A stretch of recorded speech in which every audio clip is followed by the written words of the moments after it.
Comme promis, il nous faut maintenant confronter la notion d'inconscient à la notion de liberté.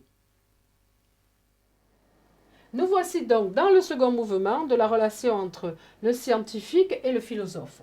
Ce mouvement où le scientifique pose au philosophe soit de nouvelles questions, soit des questions anciennes, mais de manière nouvelle. C'est le cas de la question de la liberté, lorsqu'elle va se heurter à cette affirmation de l'existence d'un inconscient par Freud. Peut-on affirmer à la fois que nous sommes des êtres libres et que nous avons en nous une instance psychique qui conditionne tout ce que nous faisons, tout ce que nous décidons, tout ce que nous choisissons? À cette question correspond une série de sujets possibles de dissertation. Par exemple, sommes-nous responsables de ceux dont nous n'avons pas conscience? Peut-on s'excuser en disant j'ai agi inconsciemment? Ou bien, quelle conception de l'homme l'hypothèse de l'inconscient met-elle en cause? Lorsqu'on l'a accusé de nier la liberté humaine, Freud a répondu, il a répondu lui-même et de deux façons. Sa première réponse est de dire que la cure psychanalytique va permettre à celui qui est malade de retrouver plus de liberté, plus d'autonomie par rapport à cet inconscient, ces pulsions qui le manipulent, qui l'oppressent même. La seconde réponse que va donner Freud, c'est à travers le portrait, ou plutôt l'étude, du caractère de la personnalité, voire de l'inconscient, de Léonard de Vinci.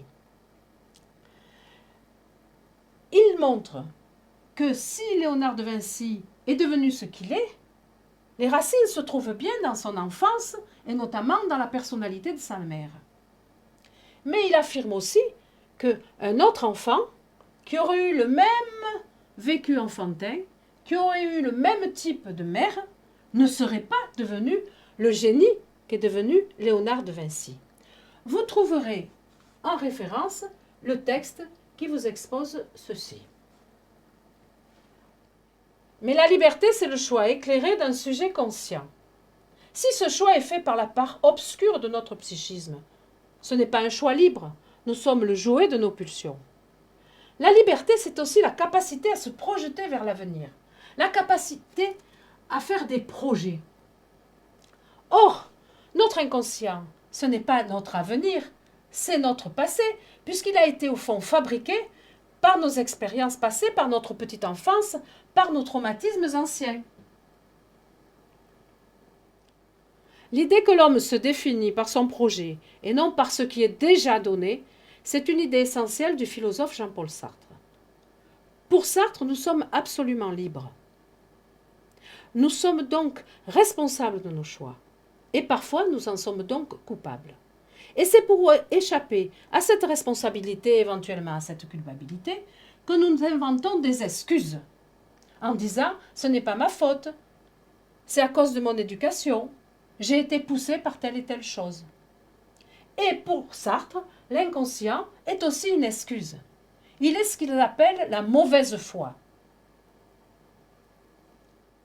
Sartre s'oppose à Freud et il s'y oppose absolument, puisqu'il nie l'existence de quoi que ce soit d'inconscient dans le psychisme humain, au nom de ce qu'il réclame, la liberté absolue pour chaque homme. Pour terminer, en abordant ce qui pourrait constituer une synthèse. Comme à l'habitude, nous nous retournons vers le sujet et vers les mots qu'il contient, et notamment dans ce cas vers le mot liberté. Être libre, c'est être la source de nos propres choix, la source de nos propres actes. Bien sûr, si on admet l'existence d'un inconscient comme un alien qui décide pour nous sans que nous ayons ne serait-ce qu'un avis à donner, on ne peut pas dire que nous sommes libres. Si être libre, c'est être la source unique de mes choix, de mes décisions et de mes actes.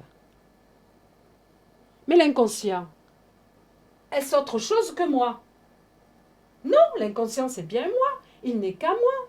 Ce sont mes pulsions, c'est mon histoire. Cette histoire qui a fait que je suis devenu l'être unique que je suis, et l'être unique que je continue à devenir. C'est ce qu'explique Bergson. Il dit même que certaines de nos décisions qui arrivent spontanément, en contradiction apparente avec les raisons les plus raisonnables, sont celles qui sont les plus libres. Allez chercher cette idée à la source dans le texte de Bergson que nous vous proposons. Un exemple. Vous êtes en terminale ES, avec d'excellentes notes en sciences et notamment en biologie. Votre papa est médecin et aimerait bien avoir un successeur dans son cabinet. Tout vous pousse à devenir médecin. Et même vous, lorsque vous réfléchissez rationnellement. Et puis un jour, d'un coup, vous dites non, c'est pas ça que je veux faire.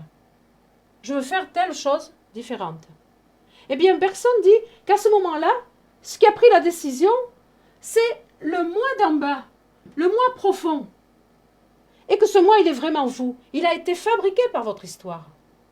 Et là, on voit que ce concept de Bergson ressemble au concept de Freud d'inconscient.